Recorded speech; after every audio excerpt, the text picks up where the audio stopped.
I have a lot of different interests, and those have been reflected in independent films and studio films and all different kinds of genres. And that's because that's just what I'm interested in.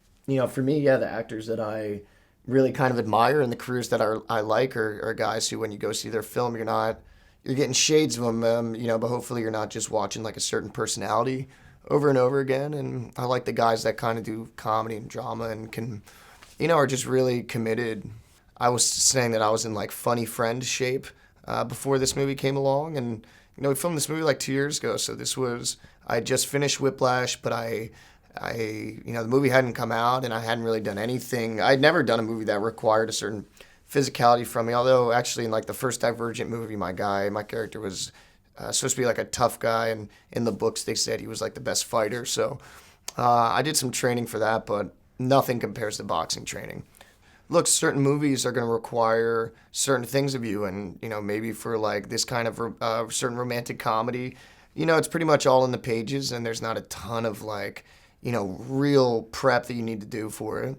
With this particular movie, I knew I was going to have to do an accent. I knew I was going to have to get in a certain shape, a certain body fat, a certain weight physically, and then I knew I'd have to jump 3 weight classes as Vinny did, so I knew I'd have to then gain some weight. And yeah, that was, I like that. I think for me, just knowing that I had to do knowing that I had to do 4 hours boxing and then do that, meet with my accent dialect coach and then go to the gym and then, maybe even do like another session and do all these things. Like I enjoyed having to do all these things to bring this character to life. I think it just adds, adds layers to the guy.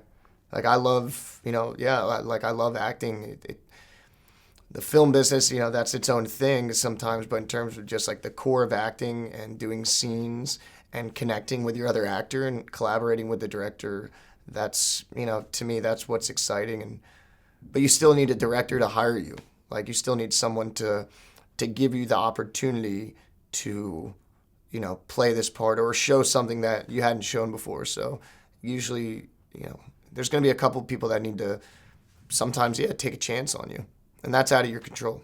I think it's really important to have a pretty clear vision for yourself in terms of the career that you want to have. I think that people are going to see you kind of do something at the beginning of your career and want you to keep doing that. And very rarely do you have people telling you like, you need to be versatile or, try this or go outside your comfort zone. That comes from you just having a really strong idea of what you want to do. And I would tell people not to get too discouraged in like the beginning of your career. Like, early on people would talk, whatever, people would be like, oh, what are these choices Miles making, all this stuff. It's like, you're not really making choices early on. I mean, you kind of are, but it's, you have limited kind of resources. You don't have the resume, and people are just kind of like putting you in this thing, and you're just happy to work. And so I think it's important to get on set, and then as you kind of start to get a footing in the business, just to